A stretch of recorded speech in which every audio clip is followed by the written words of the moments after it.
सुप्रभात साथियों, चलिए आपका स्वागत है आपके अपने चैनल एसआर पाठशाला में।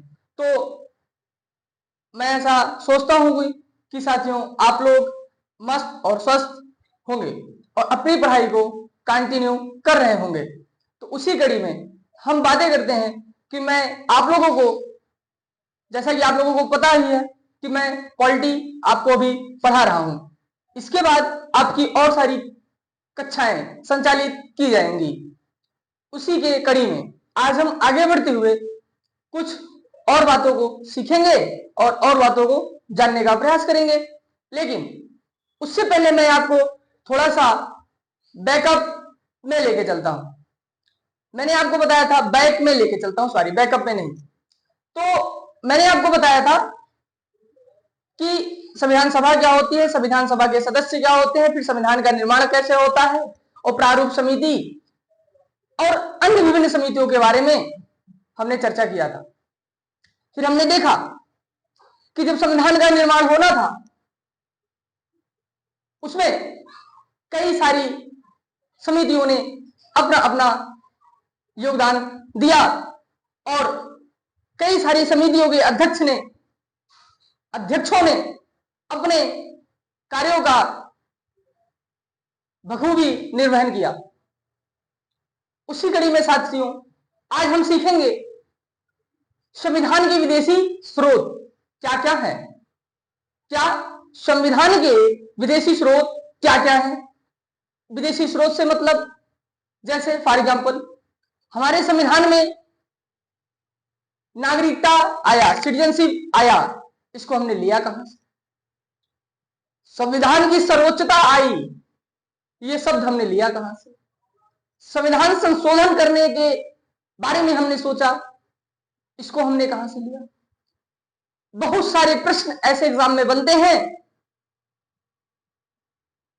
जिसको हमको देख लेना अनिवार्य होता।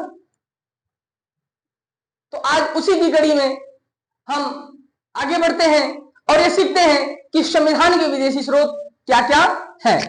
तो आइए देखते हैं।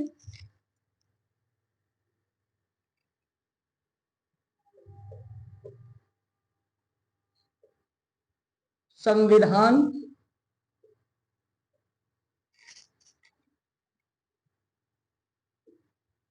के विदेशी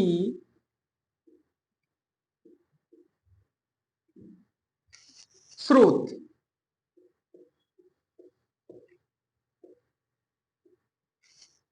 शायद आप लोग एक लाइन का मतलब अच्छे से समझ पा ए होंगे। तो अब हम देखते हैं सर्वप्रथम एक देश का नाम आता है जिसको बोलते हैं यूएसए। क्या बोलते हैं साथियों? यूएसए, जिसको बोलते हैं United state of America. United state of America. तो हमने अमेरिका से क्या क्या लिया? तो सर्वप्रथम जब अमेरिका की बात आती है तो हमने लिया फंडामेंटल राइट। क्या लिया? फंडामेंटल राइट, जिसको हिंदी में बोलते हैं मूल अधिकार। ये आपके एसएससी, रेलवे, यहां तक कि कमीशन लेवल के जितने एग्जाम होते हैं उसमें भी ये सारे प्रश्न पूछे जाएंगे जो मैं आपको भी बताने वाला हूं, क्योंकि ये फैक्ट है। और आजकल तो कमीशन लेवल के एग्जाम में भी फैक्ट आने लगा है साथियों। उसी कड़ी में फिर हम देखते हैं जब फंडामेंटल राइट लिया गया, फिर अगर हम और आगे बढ़ते हैं तो एक शब्द आता है संविधान की सर्वोच्चता। क्या? संविधान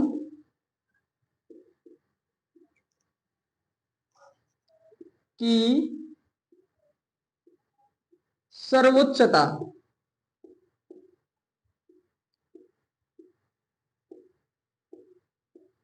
तो संविधान की सर्वोच्चता भी कहां से लिया गया है साथियों? यूएसए से लिया गया है, बोले तो यूनाइटेड स्टेट ऑफ अमेरिका से लिया गया है। फिर अब उसी कड़ी में जैसे आगे बढ़ते हैं फिर एक नया शब्द आ जाता है महाभियोग। महाभियोग।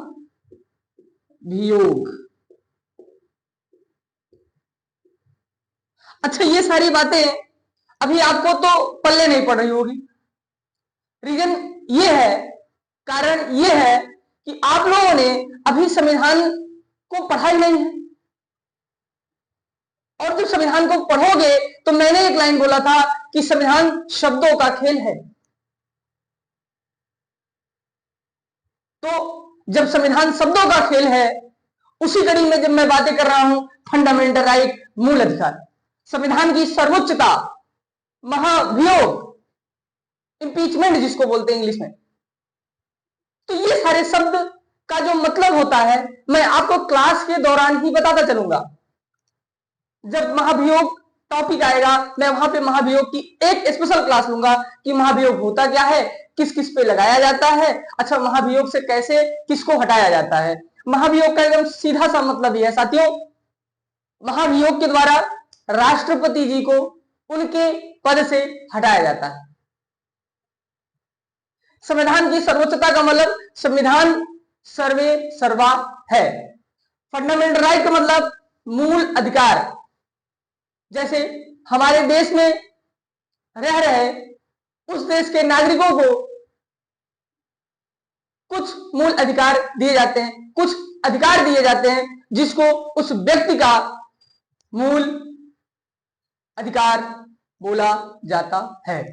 जब मूल अधिकार की बात आती है साथियों, तो इसमें सरकार को भी झुकना पड़ता है, क्योंकि हमारा फंडामेंटल राइट ही हमें सिखाता है कि हमारे अंदर क्या क्या ताकतें हैं, मेरे अंदर क्या हुनर है, ये हमको फंडामेंटल राइट ही दिखाता है साथियों। उसी कड़ी में फिर हम आगे बढ़ते हैं। तो फंडामेंटल राइट, संविधान की सर्वोच्चता, महाभियोग, फिर अगर बातें करें तो एक और चीजों को हमने लिया तो वह है उपराष्ट्रपति का पद। क्या? उपराष्ट्रपति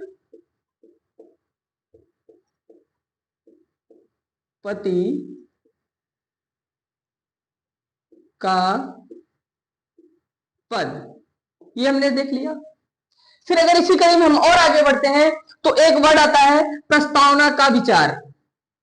क्या? प्रस्तावना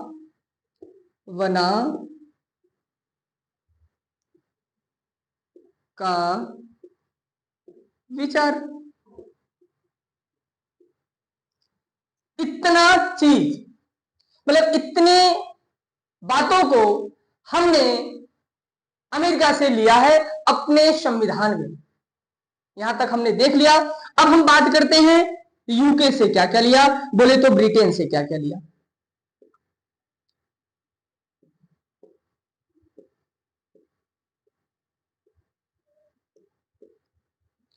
जब हम ब्रिटेन की बात करते हैं तो हमको समझ आता है कि कहीं ना कहीं जैसे हमने अमेरिका से कुछ ना कुछ अपने संविधान में सजो के रखा है, वैसे ही ब्रिटेन से हमने कुछ ना कुछ अपने संविधान में सजो के रखा होगा।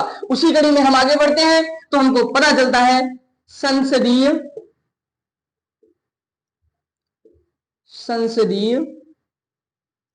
शासन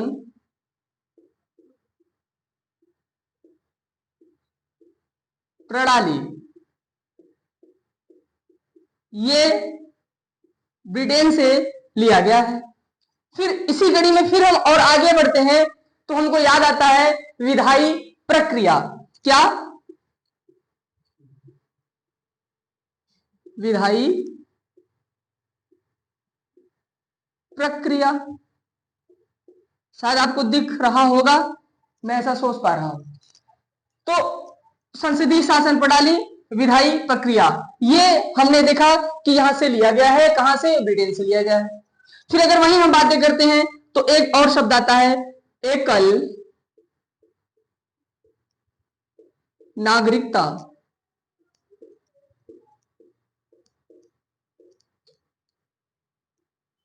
एकल नागरिकता भी ब्रिटेन से लिया गया है। फिर अगर वहीं हम बातें करें और हमने ब्रिटेन से क्या लिया, तो हमने ब्रिटेन से लिया मंत्रिमंडल। क्या लिया? मंत्रिमंडल प्रणाली।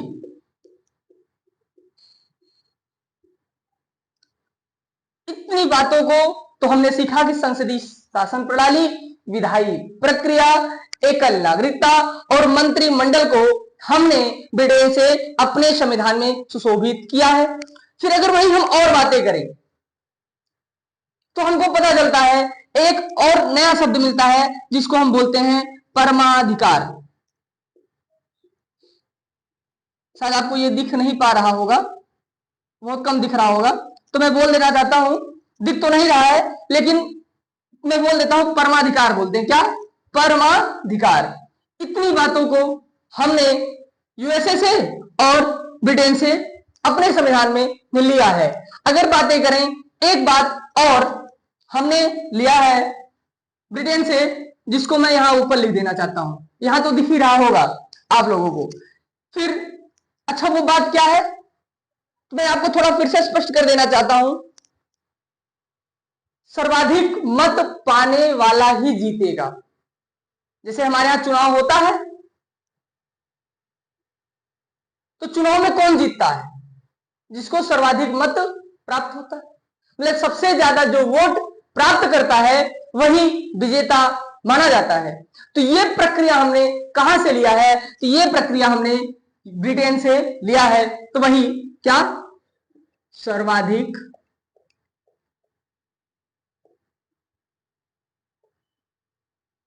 मत पाने वाला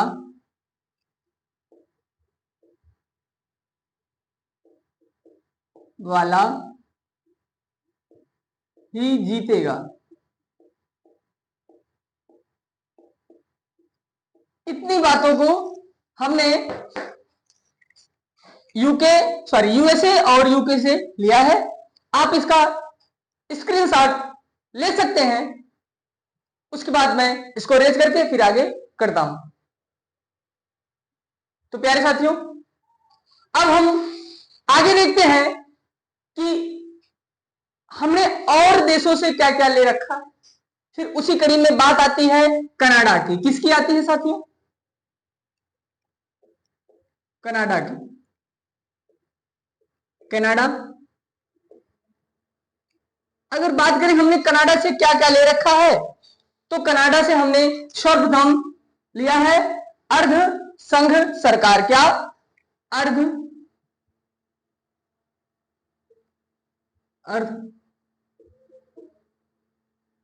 संघ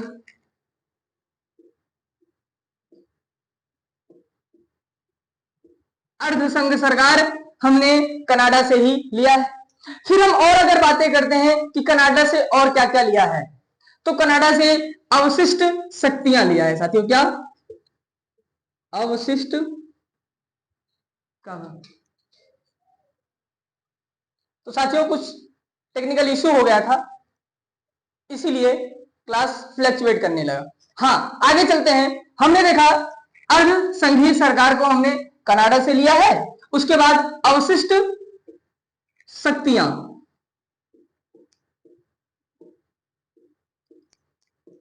अवशिष्ट शक्तियों या अवशिष्ट शक्तियां हमने कहां से लिया है? तो कनाडा से ही इसको हमने अर्जित किया है।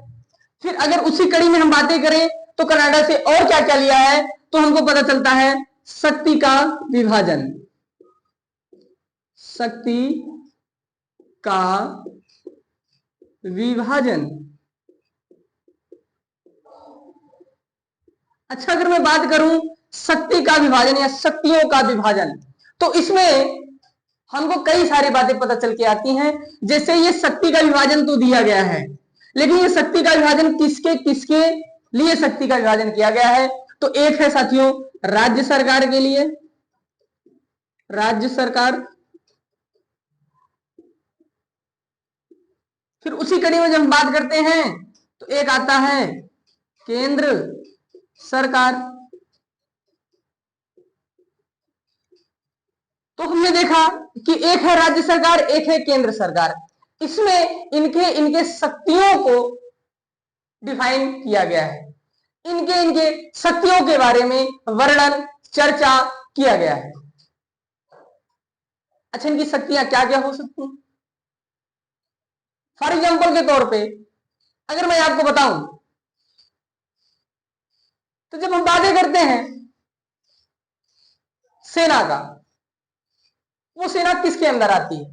आर्मी हो गई, वायु सेना हो गई, जल सेना, जल सेना, वायु सेना और थल सेना। अगर इन सब की बात मैं करता हूं, ये सारे किसके अंदर में आते हैं? केंद्र सरकार के अंतर्गत आते हैं। वही जब मैं बात करता हूं छात्रवृत्ति, ये छात्रवृत्ति किसके अंतर्गत आएगी? तो ये राज्य सरकार के अंतर्गत आएगी। ऐसे बहुत सारे कार्यों का वर्णन शक्ति के विभाजन में दिया गया है, जिसको हम अनुसूची नंबर 7 में देखेंगे। यहां तक तो हमने देखा। फिर अगर हम बातें करें, एक शब्द और निकल कर आता है कि कनाडा से हमने क्या लिया? तो राज्यपाल को भी लिया। राज्यपाल का जो पद है, राज्यपाल के पद को भी हमने कनाडा से लिया है।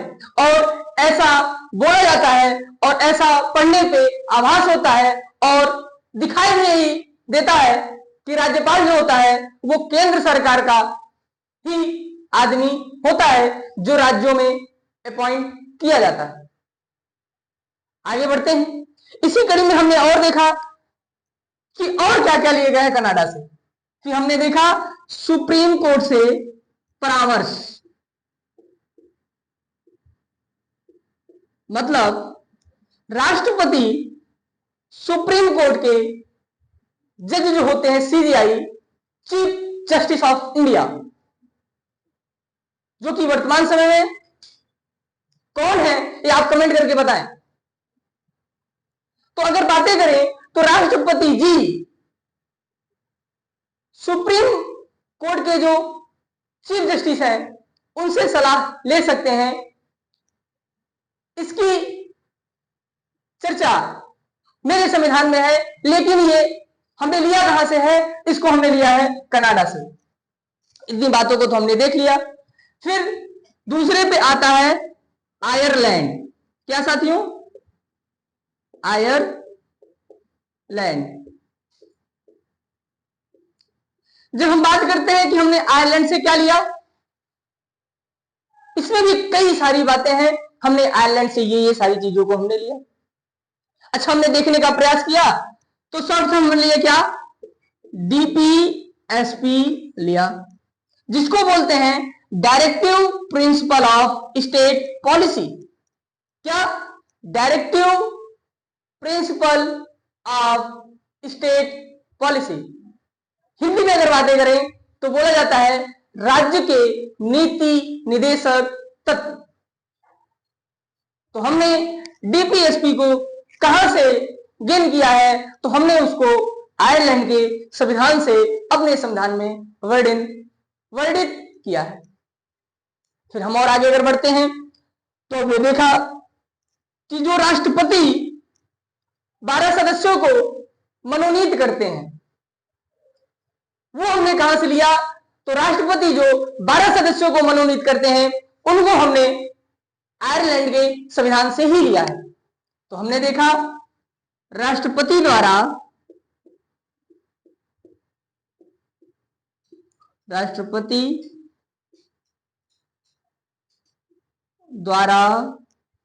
मनोनीत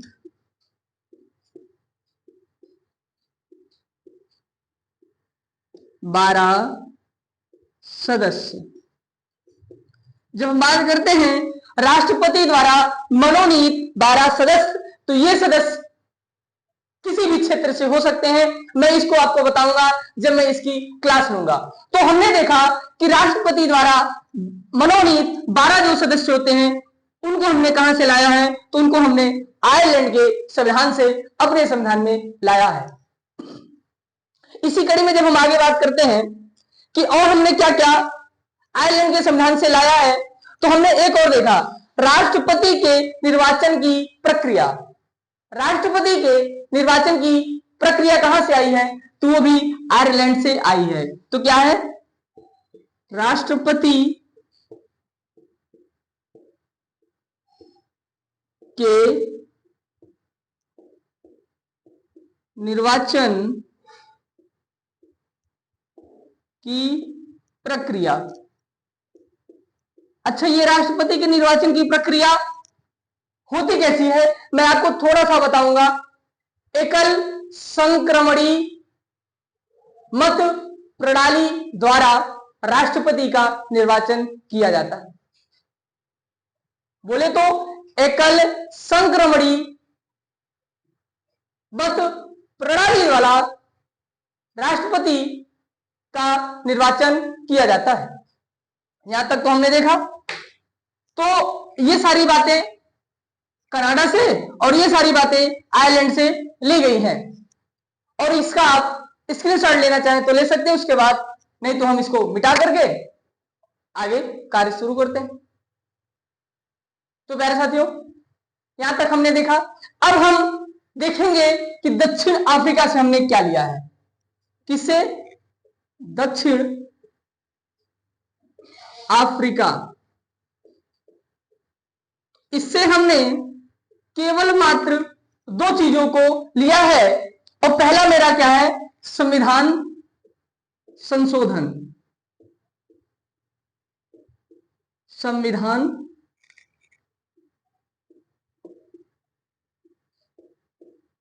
संशोधन। अगर मैं आपसे बोलूं कि संविधान संशोधन का वर्णन किस आर्टिकल में है, तो प्यारे मित्रों, इसकी चर्चा 368 में दी गई है। क्या? संविधान संशोधन का वर्णन, चर्चा, इसके बारे में बताया गया है आर्टिकल 368 में। बोले तो 368 अनुच्छेद में संविधान संशोधन की चर्चा की गई है। उसको हमने लिया कहां से है, तो प्यारे साथियों, उसको हमने लिया है दक्षिण अफ्रीका से। उसके बाद फिर हम देखते हैं कि और हमने क्या लिया, तो एक और बातें निकल कर याद आती हैं। राज्यसभा में निर्वाचित सदस्य। राज्यसभा में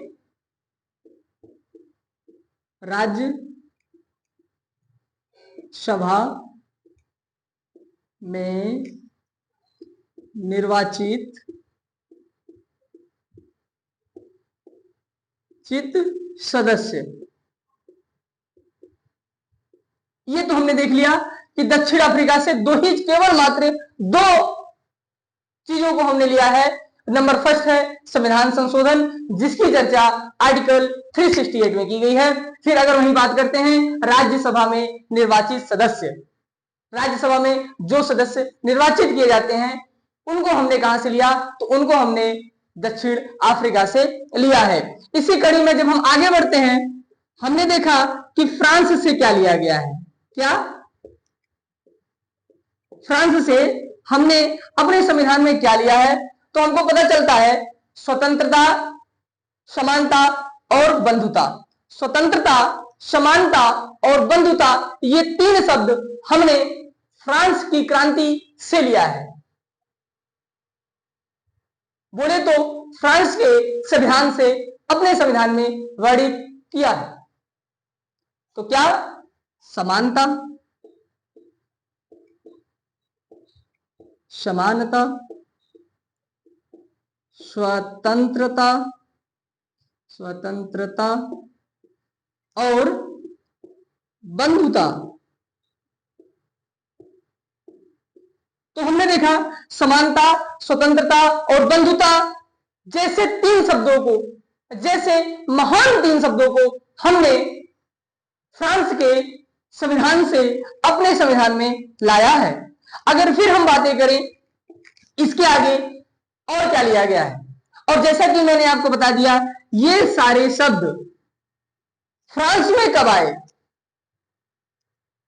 फ्रांस में इनका चर्चा कब किया गया, तो फ्रांस की क्रांति जब हुई 1789 में, फ्रांस की क्रांति, फ्रांस की क्रांति 1789 में जब हुई, तब उस समय फ्रांस में ये तीन शब्द उभर कर सामने आए, समानता, स्वतंत्रता और बंधुता।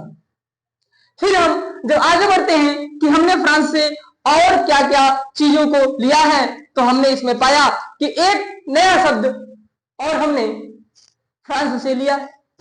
अच्छा, वो है क्या? गणतंत्रात्मक। तो गणतंत्रात्मक प्रक्रिया। गणतंत्रात्मक प्रक्रिया को भी हमने फ्रांस के ही संविधान से अपने संविधान में सुशोभित किया। फिर उसी कड़ी में जब हम बात करते हैं, शायद आपको ये दोनों बातें अच्छे से दिख रही होंगी।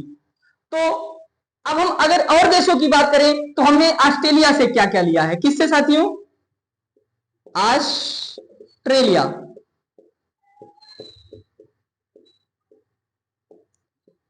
तो हम अगर बात करते हैं कि हमने ऑस्ट्रेलिया से क्या क्या लिया है, तो हमने ऑस्ट्रेलिया से सर्वप्रथम समवर्ती सूची को लिया है। समवर्ती सूची को लिया है।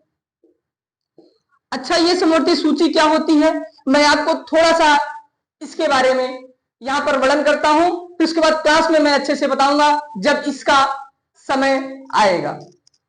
तो मैंने आपको इसके पहले बताया था अभी कि शक्ति का विभाजन, और शक्ति का विभाजन में हमने देखा था राज्य सरकार की शक्तियां, केंद्र सरकार की शक्तियां, दो ऐसी शक्तियां तैयार हुई थी। उसी के परिप्रेक्ष्य में जब बोला जाएगा समवर्ती सूची, तो समवर्ती सूची एक ऐसी सूची है, एक ऐसा स्ट्रक्चर है, एक ऐसा ढांचा है जिसमें केंद्र सरकार के क्या काम होंगे और राज्य सरकार के क्या काम होंगे, दोनों को मिलाकर दिया गया है। जहां केंद्र सरकार और राज्य सरकार दोनों मिलकर कार्य करेंगे, उसके बारे में वर्णन समवर्ती सूची में किया गया है, और जो कि ऑस्ट्रेलिया से भारत के संविधान में सुशोभित हुआ है। फिर हम बातें करते हैं समवर्ती सूची के साथ संयुक्त बैठक। क्या? संयुक्त बैठक। अच्छा, ये संयुक्त बैठक क्या होता है और इसकी चर्चा भारतीय संविधान में किस अनुच्छेद में की गई है? तो जब मैं बात करता हूं संयुक्त बैठक की, तो प्यारे साथियों, संयुक्त बैठक जो होता है उसकी चर्चा भारतीय संविधान में 108 नंबर आर्टिकल में की गई है। संयुक्त बैठक कब आती है? नाम से ही स्पष्ट है, संयुक्त मतलब राज्यसभा और लोकसभा दोनों के सदस्य जब साथ में बैठेंगे उसी को बोलते हैं संयुक्त बैठक। मतलब दोनों लोग मिलकर साथ आकर संयुक्त होकर जब बैठेंगे उसी को बोलेंगे संयुक्त बैठक। अच्छा, संयुक्त बैठक क्यों आती है, कब आती है, ये सारी बातें मैं उस टाइम पे करूंगा जब आर्टिकल नंबर 108 को बताऊंगा। लेकिन मैं आपको इतना स्पष्ट कर देना चाहता हूं कि जब संयुक्त बैठक होती है उस पे लोकसभा भारी पड़ जाती है राज्यसभा पर। मतलब जब संयुक्त बैठक होता है तब लोकसभा राज्यसभा पर अपना अधिकार जताने लगती है। मतलब राज्यसभा उस टाइम पर उतना शक्तिशाली महसूस नहीं करता है जितना वो अलग होने पे करता था। यहां तक हमने बातें सीखी। ऑस्ट्रेलिया से क्या लिया गया है? तो समवर्ती सूची और संयुक्त बैठक। फिर हम बात करते हैं जर्मनी से क्या लिया गया है, तो यहां ऊपर लिख देते हैं, शायद दिख रहा होगा आप लोगों को। तो हमने लिया क्या? जर्मनी से। जब हम बात करते हैं जर्मनी से, तो जर्मनी से हमने ज्यादा नहीं लिया है, दो चीजों को लिया है। नंबर फर्स्ट, आपातकाल को क्या लिया है? आपातकाल को। आपातकाल। जब हम बात करते हैं आपातकाल की, तो इसका वर्णन आर्टिकल 352, 356 और 360, ये तीन आर्टिकल में आपा 352, 356 और 360, तीन जगह पर आपातकाल को देखा जाता है। जब बात करते हैं 352 की, जब बात करते हैं 356 की, जब बात करते हैं 360 नंबर आर्टिकल की, तो सब में अलग अलग प्रकार के, बोले तो विभिन्न विभिन्न प्रकार के आपातकाल का वर्णन किया गया है। तो हमने ये देखा कि जर्मनी से हमने आपातकाल को लिया है। जब आपातकाल लगता है तो उस समय पे हमारे कुछ फंडामेंटल राइट को भी निलंबित कर दिया जाता है। तो इसी कड़ी में हमने देखा फंडामेंटल राइट का निलंबन। तो फंडामेंटल राइट का निलंबन भी हमने जर्मनी के संविधान से अपने संविधान में सुशोभित किया। तो प्यारे भाइयों, उसी कड़ी में अगर हम बात करते हैं, जो फेमस, बोले तो प्रसिद्ध प्रश्न आपके एग्जाम में काट दिया जाता है, वो प्रश्न है क्या? बोला जाता है जर्मनी के संविधान को अन्य किस नाम से जाना जाता है? तो साथियों, जर्मनी के ही संविधान को वाइमर के संविधान के नाम से जाना जाता है। हमने ये सारी बातें सीखी, तो आप इसका स्क्रीनशॉट ले लें और कुछ दो बातें बची हैं उसको बता करके फिर अपनी क्लास को वहीं पे रोकते हैं। तो इसका स्क्रीनशॉट आप ले सकते हैं। तो उसी कड़ी में हम अब आगे बढ़ते हैं जापान के बारे में। क्या? जापान, इसको आप लोग जापान बोलते हैं, जापान। तो प्यारे मित्रों, अब हम ये देखेंगे कि जापान से हमने क्या क्या ले रखा है। तो जापान से केवल एक शब्दों को लिया गया है, वो क्या है? विधि द्वारा स्थापित प्रक्रिया। विधि द्वारा स्थापित प्रक्रिया।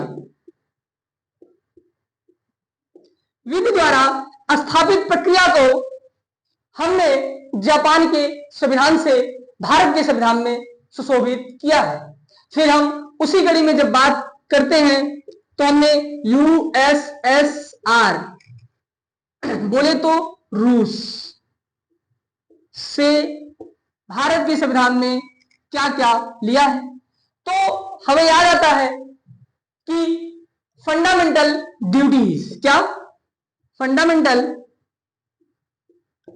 ड्यूटी हमने भारत के संविधान में जो लाया है वो रूस के संविधान से लाया है।